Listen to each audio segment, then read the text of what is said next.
বিষ্ণু ইসা ইসলামের কাছে এক সাহাবী এসে বলল, ইয়া রাসূলুল্লাহ আ'তিনি শাইআন, আপনি আমাকে কিছু দান করেন, আমার কিছুই নাই। বিষ্ণু বললেন, তোমার কিছু নাই? সাহাবী বললেন, ইয়া রাসূলুল্লাহ ঘরে আমার শুধু দুইটি জিনিস আছে। কয়টা? চিল্লায় বলেন কয়টা? এক হচ্ছে একটা জামা, দুই হচ্ছে পানি খাওয়ার একটা জগ। বিষ্ণু বললেন, এই দুইটাই নিয়ে আসো। বিশ্বনবীর কথা শুনে ওই সাহাবী ঘর থেকে জামা নিয়ে আসলেন, পানি খাওয়ার জগ নিয়ে আসলেন। বিশ্বনবী সাল্লাল্লাহু আলাইহি ওয়াসাল্লাম ওনার মোবারক হাত দিয়ে এক হাতে জামা ধরে আরেক হাতে পানির জগটা ধরে সাহাবীদের দিকে উদ্দেশ্য করে বললেন, মাইয়াশতারি হাদাইন, এই দুইটা জিনিস কেনার মতো কে কে আছে দেখি? কয়েকজন হাত তুললো। বিশ্বনবী বললেন, কত দিয়ে কিনবা? এক সাহাবী বলে, ইন্নী আশতারিহিমা বিদিরহাম, ও নবী যদিও এগুলো আমার দরকার নাই, কিন্তু আপনি যেহেতু নিলামে ডাক তুলেছেন, ইয়া রাসূলুল্লাহ ইয়া হাবিবাল্লাহ, আপনার সম্মানে আমি 1 দিরহাম দিয়ে দুইটা জিনিস কিনে নেব। 1 দিরহাম, একটা জামা, একটা পানি খাওয়ার জগ, দাম কত?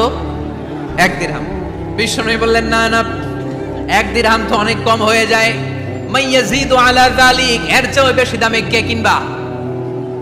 আরেক সাহাবী হাত তুলে বলতে লাগলো, ইয়া রাসূলুল্লাহ ইয়া হাবিবাল্লাহ ওয়া ইন্নী আশতারিহিমা বিদিরহামাইন, আমি এই জামাটার পানি খাওয়ার জগটা 1 দিরহাম নয় 2 দিরহামের বিনিময়ে কিনতে চাই। বিষ্ণু ইসলাম ওই সাহাবাকে দিয়ে দিলেন। দিয়ে 2 দিরহাম নিয়ে, যে লোকটা ভিক্ষা করতে এসেছিল তার হাতে 2 দিরহাম দিয়ে বললেন, যাও 1 দিরহাম দিয়ে ঘরে খাবার কিনে দিয়ে আসো, আরেক দিরহাম দিয়ে একটা কুঠার কিনে নিয়ে আসো। শুনতেছেন? কি কিনে নিয়ে আসো? কুঠার দিয়ে কি করে? গাছ কাটে। ওই সাহাবী কুঠার কিনে নিয়ে আসার পরে বিশ্বনবী নিজ হাতে কুঠারের মধ্যে একটা কাঠের হাতল লাগাই দিলেন। আল্লাহু আকবার! হাতল ছাড়া কুঠার ইউজ করা যাবে?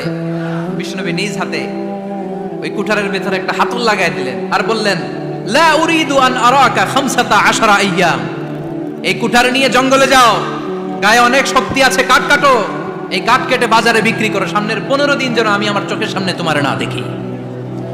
বিশ্বনবীর পরামর্শ অনুযায়ী কুঠার নিয়ে ওই সাহাবী জঙ্গলে চলে গেলেন। কাঠ কেটে বাজারে বিক্রি করতে করতে 15 দিন পরে 10 দিরহাম নিয়ে বিশ্বনবীর দরবারে হাজির হয়ে গেলেন। 10 দিরহাম নিয়ে বিশ্বনবীর কাছে হাজির হয়ে গেলেন। সাহাবী এসে বলল, ইয়া রাসূলুল্লাহ এখন আর আমার ভিক্ষা করা লাগে না, আমার গায়ে অনেক শক্তি আল্লাহ দিয়েছে, আই এম ভেরি এনার্জেটিক, আপনার দেয়া বরকতের কুঠার দিয়ে আমি কাঠ কেটে কেটে স্বাবলম্বী হতে শুরু করেছি। সুবহানাল্লাহ পড়েন। আমি এখন 10 দিরহামের মালিক। বিশ্বনবী বললেন, লা আইয়াহতাতিবা আহাদুকুম হুজমাতান আলা যাহরিহি খায়রুম মিন আইয়াসআলা শাইআন ফায়ু'তিয়াহু আও